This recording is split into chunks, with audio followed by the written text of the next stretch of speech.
उसमें फॉर्म भरते थे तो आपको मेल करते थे, फिर वो हर 3 महीने में प्रोसेस होता था। तो हर 3 महीने में वो बुलाते थे वहाँ पे। तो हर 3 महीने में और रहने मतलब रहने और खाने का पैसा देते थे शायद। अगर आपका 50% से ऊपर, हाँ, होटल फुल हो जाते थे उनके, जो वो अकोमोडेशन नहीं के लिए सर, दे मुझे देते थे। मुझे जहां तक याद है कि जो आउट स्टेशन कैंडिडेट्स होते थे, हाँ, आउट स्टेशन कैंडिडेट्स के लिए होटल और फूड मतलब उनका रहता था आउट स्टेशन के लिए। आउट स्टेशन में ही आउट था मैं। स्टेशन। मैंने, हाँ, नहीं, मैं तो एक उसी दिन पहुंचा था। और मैं तो मुझे मुझे किसी ने मतलब एक हमारे बहुत बड़े गुरुजी ने, फिजिक्स के एक गुरुजी हैं हमारे, तो उन्होंने बताया था कि ये जो आईआईटी जेई कोचिंग है वो लगभग लगभग रिक्रूटमेंट में ही मतलब करोड़ों खर्च करती है। नहीं सर, वो लिटरली एक जैम है इस कोचिंग फील्ड का, था। था। एक जैम जैम था। मतलब है, आप गलती से बोल दिए मतलब क्या उभर सकता है क्या फिर से मतलब? सर, जब ऐसे लोग उभर चुके हैं जो कंटेंट क्रिएटर हैं, तो वो तो एक लेजेंडरी सही बात है, सही बात है ना, तो थोड़ा सा टाइम लगे या फिर है। मेंटली। आईआईटी जेई 2.0 की बात चल रही है। सर वो बात तो बहुत कुछ चलती है, लेकिन वो सर आज तक ट्रस्ट जीते हुए हैं, टीचर का भी और पेरेंट का भी। हाँ, तो ये एक बहुत बड़ी बात है कि इतना कुछ तांडव करने के बाद भी अगर आपको कुछ भी मिल रहा है तो इट्स रियली योर मतलब हार्ड अर्नड मतलब हिस्ट्री और योर। सर जो उन्होंने रिक्रूटमेंट लिया उसमें मतलब पहले रिटर्न होता था, रिटर्न में भी आपका कोई सब्जेक्टिव बहुत अच्छा पेपर होता था। रिटर्न में मुझे याद है कि 2 रिटर्न होते थे, मतलब एक रिटर्न नहीं होता था, 2 रिटर्न होता 2 था। रिटर्न होते थे, एक तो मतलब ऑब्जेक्टिव, दूसरा सब्जेक्टिव। ऑब्जेक्टिव और सब्जेक्टिव तो दोनों। उनके यहाँ बाकायदा मतलब डिस्कशन राउंड भी होता था, एक जो मतलब ग्रुप डिस्कशन जीडी राउंड, हाँ। और जिसमें कि वो कम्युनिकेशन स्किल, एक्सटेम्पोर राउंड, ये सब चीज चेक करते थे। हाँ, ये सारा होता था। और मुझे अभी भी याद है, मेरे को ये टॉपिक दिया गया था कि इज द इंजीनियर रूइनिंग, खराब कर रहा है अपनी degree by joining JEE and NEET field. IIT JEE field join करके क्या वो अपनी डिग्री खराब कर रहा है? तो मेरा जो पॉइंट था उसमें मैंने ये बोला कि मैंने इंटर्न की है इंडियन ऑयल कॉर्पोरेशन लिमिटेड में। वहां मैंने देखा है कि मेरा एक बहुत लिमिटेड वर्क है। मेरा क्या काम था सर, मतलब पैनल को एनालाइज करना, और वो एक लिमिटेड वर्क था। तो उससे अच्छा मैं अपने आप को एक वाइड जो स्पेक्ट्रम दूं कि भाई मैं ये भी कर सकता हूँ। एंटरप्रेन्योरशिप की लाइन ज्वाइन करने के लिए टीचिंग से स्टार्ट करना तब बहुत। आप उस कोचिंग में गए टीचर बनने, फिर आप एंटरप्रेन्योर बन गए। हाँ, हाँ सर, मतलब ये कीड़ा रहता है सर, एक बार आपने कुछ चालू कर दिया, उसके बाद जब तक आपके हाथ। एक बार ये राउलेट घुमानी है।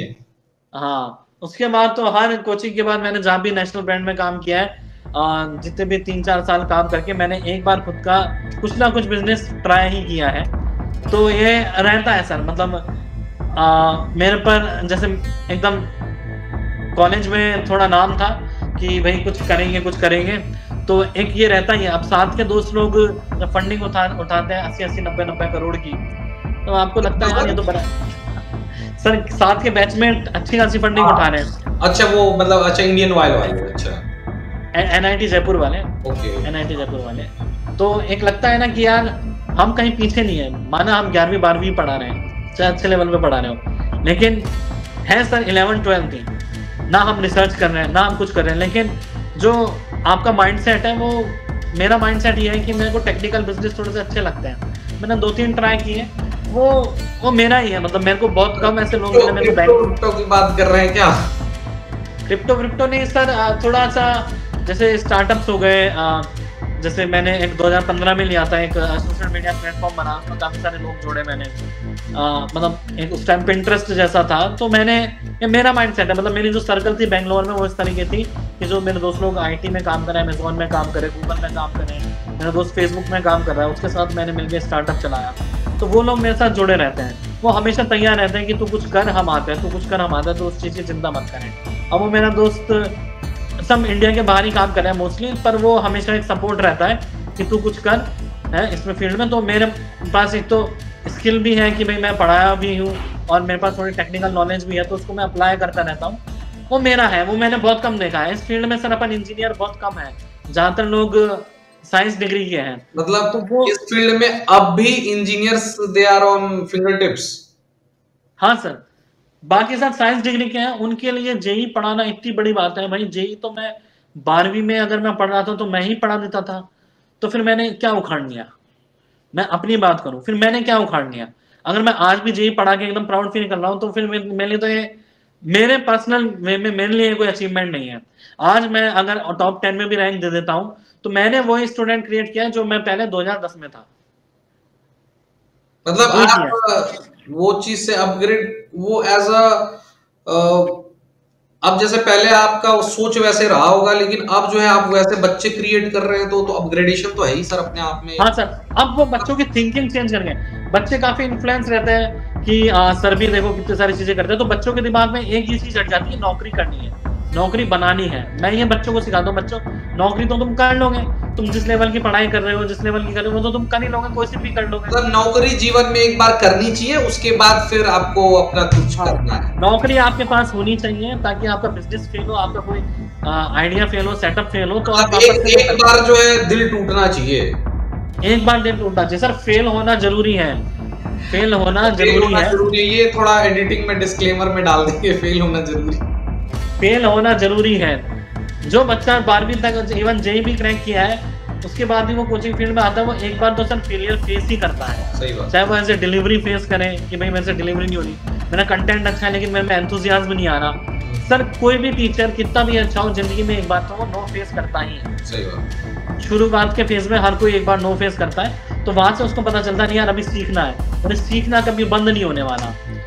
सीखना, मैं बच्चों को ये कहता हूँ, बच्चों आज मैं लर्निंग नेवर स्टॉप्स। लर्निंग, सीखना कभी बंद नहीं होने वाला। आज मेरे को पढ़ाते 12 साल हुआ है, सब्जेक्ट वाइज सैचुरेशन एक पीक तक आ जाता है, लेकिन उसके बाद भी बहुत बड़ा मार्केट है। अगर मैं थोड़ा सा हमारे जितने भी केमिस्ट्री के फैकल्टीज हमें सुन पा रहे हैं, उनके लिए अगर मैं आपसे अगर सब्जेक्ट के लिए एक दो क्वेश्चन पूछ पाऊं, अगर मतलब। अरे सर बिल्कुल बिल्कुल। नहीं मतलब उतना नहीं आता मुझे, पर मैं ऐसे पूछना चाहता हूँ कि कौन कौन से बुक्स को आपने गो थ्रू किया है इस पूरे जर्नी में, जो आपको लगता है कि जेईई एडवांस्ड के लिए हेल्पफुल होना चाहिए, और जो भी अपने लोग सुन पा रहे हैं, एफटीपी वाले, फाउंडेशन वाले, और जो भी हमारे फैकल्टीज हैं 5-7 इयर्स के एक्सपीरियंस जो सीख सकते हैं, जिनके अंदर लर्निंग एटीट्यूड है, कौन कौन सा बुक्स और किस तरीके से आप मतलब सजेस्ट करते हैं? सर जो बुक है केमिस्ट्री स्पेशली में बुक्स है सर, मैंने यूपीएससी की तैयारी की है, मैंने ऑप्शनल केमिस्ट्री चूज किया था, तो मैंने काफी लेवल तक पढ़ रखा है, उस लेवल तक जाने की जरूरत नहीं है। मैं ये जानना चाह रहा था कि जेईई एडवांस्ड के लिए अगर पढ़ाना है केमिस्ट्री, तो किस लेवल तक पढ़ाना चाहिए? वही मैं आ रहा था।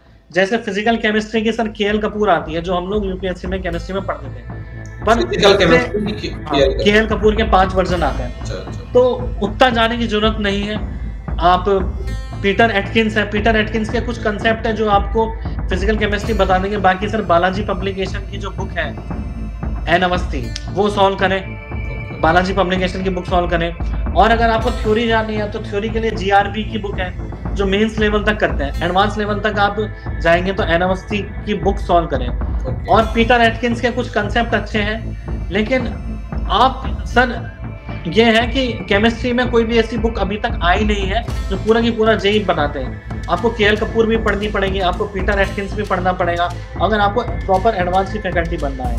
अगर आप नीट या मेंस की फैकल्टी बनना चाहते हैं तो GRB sufficient for you. GRB के क्वेश्चन करें, अरिहंत के क्वेश्चन करें, that is sufficient for you. और इनऑर्गेनिक की बात करें, इनऑर्गेनिक में जेडी ली है जो सबसे अच्छी चलती है, एक जेडी ली बुक हो गई और एक बीके जायसवाल हो गई। तो एज अ टीचर आपको 6-7 बुकें हैं और जीआरबी पब्लिकेशन हो गया, ये सारी बुक सॉल्व करनी चाहिए। और पीवाईक्यू लगा लेना चाहिए। पीवाईक्यू लगाने से आपको आइडिया ये लग जाएगा कि किस तरह के क्वेश्चन आ रहे हैं। समुद्र है, जेईई का सिलेबस एक समुद्र है, आपको उसमें से उठाना है कि मुझे ये पढ़ाना है, ये पढ़ाना है। सर मैंने मोल कॉन्सेप्ट जैसे चैप्टर 60 घंटे पढ़ा है, उस टाइम लाइबिलिटी थी, लेकिन जैसे कोई कोचिंग है वो मेरे को बोलती है 20 घंटे में पढ़ाओ, तो 20 घंटे याद है सर, मुझे याद है सर 2011 में मैं 2010 में था मैं कोटा में, और एज अ ड्रॉपर स्टूडेंट था। वहां पर कई बार मैं सुनता था कि मतलब मतलब बॉन्डिंग चल रहा है 1 महीने? सर 1 महीने तो नॉर्मल है, 3 महीने बॉन्डिंग चला है मैंने, 3 महीने। 3 महीने? अच्छा। 3 महीने सर। अच्छा।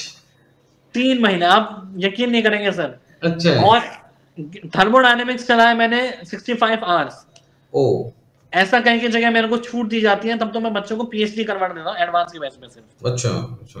बच्चे अच्छा, आजकल के बच्चे कैसे आ रहे हैं? मतलब जो आप अपना अगर एक्सपीरियंस शेयर करना चाहें कि उस टाइम से और अब उस टाइम से क्या चेंजेस आ रहे हैं इस टिकटॉक एरा में, क्या मतलब चेंजेस आए हैं मतलब? सर मैं तो 2 तरह के लोग बोलता हूँ सिंपली टीचर को जो ऑनलाइन आ रहे हैं। एक टीचर होता है और एक कंटेंट क्रिएटर होता है। आप किसकी बात करें? आप टीचर की बात करें कि कंटेंट क्रिएटर की बात कर रहे हैं?